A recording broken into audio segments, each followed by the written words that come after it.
जी अस्सलाम वालेकुम। मैं Punjab union of journalist official का एग्जीक्यूटिव काउंसिल हाफिज़ शाहिद न्याजी हूँ।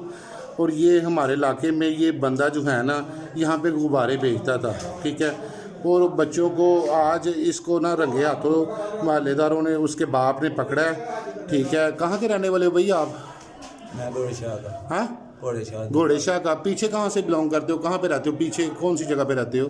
नीवी ग्राउंड की जंपाल है। हाँ जी, नीवी ग्राउंड की जंपाल। नीवी ग्राउंड की जंपाल है। अच्छा, नीवी ग्राउंड। हाँ जी। अब वो कहाँ पे है? ये आर स्कूल। अच्छा, शादीशुदा हो आप?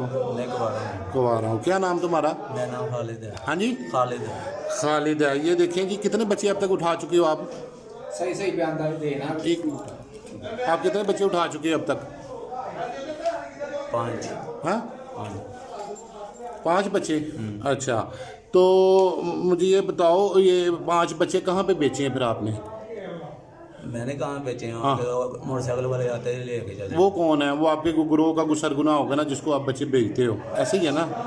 अच्छा, मुझे ये बताओ कितने कितने में बेचे हैं बच्चे? वो बेचते रहे हैं, पता है कितने। नहीं, आप कितने, एक बच्चे की कितनी पेमेंट लेते रहे हो?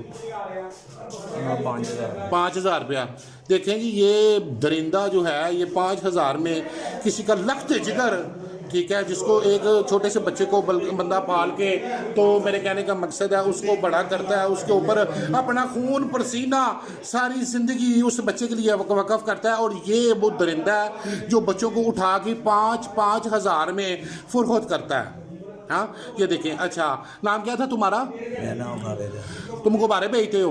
अच्छा, तो कुछ दिन पहले वहाँ पे आप वो गली से गुजर रहे थे, मैंने आपको एक दिन 50 रुपये दिए, 100 रुपया भी दिया। इसलिए दिया आपको कि आप एक गरीब आदमी हो, शरीफ आदमी हो, मजदूरी कर रहे हो, यहाँ से गुजर रहे हो, ऐसे ही बात है ना? हाँ, तो फिर आप ऐसे क्यों काम करते हो? आपको पता नहीं है किसी का लखते जिगर है, उसको लेके जाते हो उसके साथ, फिर आप ये तो आप कह रहे हो ना कि मैं बच्चों को बेचता हूँ, पता नहीं आप क्या क्या करते हो बच्चों के साथ। अब तक 5 बच्चे सिर्फ आपने गायब किए हैं। अच्छा, वो जो बंदे हैं जो आपके ग्रोह में शामिल हैं, उनका नाम क्या है? दीमा परचून वाला। दीमा परचून वाला। कहाँ का रहने वाला वो? घोड़े शाह दरबार के पास। घोड़े शाह दरबार के पास, ठीक है। ये खातमे अल्लाह हमारी आपके आगे दरख्वास्त है, ठीक है, कि इस बंदे को सख्त कार्रवाई होनी चाहिए और इसको ऐसी इबरतनाक सजा होनी चाहिए कि इसको पता चले कि मैं किसी का लखते जिगर जो है उसको कैसे लेके जाता हूँ और उसके साथ मैं क्या करता हूँ। ये हमारा जो है ना